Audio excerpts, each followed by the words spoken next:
علیکم ګرانو کتونکو، مونږ نوخار ډینچو آفس کې موجود یو. دلته مونږ راغلو ډسټرکټ هیلث افیسر نوخار ډاکټر شعیب صاحب، هغوی په خپل دفتر کې موجود دي او ایمرجنسی هنګامي صورتحال سره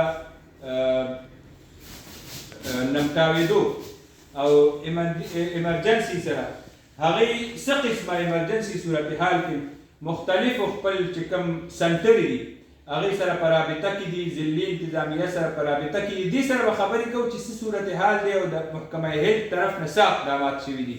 ډاکټر صاحب څه صورتحال؟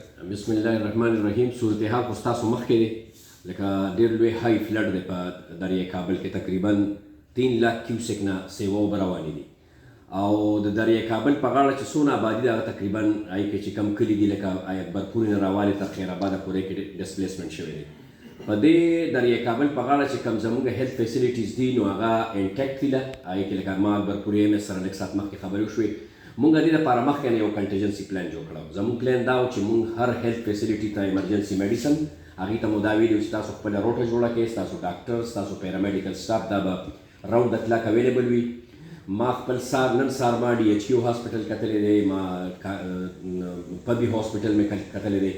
نو زمونږ پلانینګ دا دی چې کم ځای نه ډسپلیسمنټ شوي دی، خلک تللي دي او هلته زمونږ نیر بای یا نږدې کومه هیلث فیسیلیټي ده نو هغې نه مونږ دا انسټرکشنز ورکړي دي. هلته زمونږ سټاف هم شته، هلته زمونږ میډیسن هم شته، هلته زمونږ د نور ایمرجنسي آیټم لکه انټي سنیک وینم چې مطلب د مار د یا د بل څه د چیچلو خطرات او په فلټ یا ګیسټرونټرایټس. نو دا دې لپاره مونږ بالکل تیار یو. مونږ خپل پلان ډپټي کمشنر سره او ډایرکټر جنرال هیلث سروسز سره شیر کړی دی. تاسو ته زه دا انفارمیشن درکړم چې تر دې دمه چې څومره ډسپلیسمنټ شوی دی د هغې مین ټریټمنټ خو زموږ د هیلث فیسیلیټیز نه کېږي، خو 2 میډیکل کیمپس، یو په های سکول ترخه کې، هلته د سی ډي ترخې ټول سټاف، د خوشمقام نه سټاف او ډاکټر انعام چې انچارج و د آر ایس سی ما هغې ته ډایرکشن ورکړی، هغې هلته ورغلي دي. هلته میډیسن هم شته، هلته 24 ګنټې به ایل ایچ وي به هم اویلیبل وي، پیرامیډیکل سټاف به هم اویلیبل وي، ډاکټر به هم اویلیبل وي او میډیسن به اویلیبل وي. بل یو وړوکی غونته کیمپ په ګورنمنټ هایر سیکنډري سکول رشکې کې فی الحال اسټیبلش دی. هلته کې څه پیشنټ ته یې ایګزامین کوي، ته میډیسن د کیمپ لپاره پکار دي نو هغې به د بي ایچ او هم واخلي او زما د افیس به هم والي.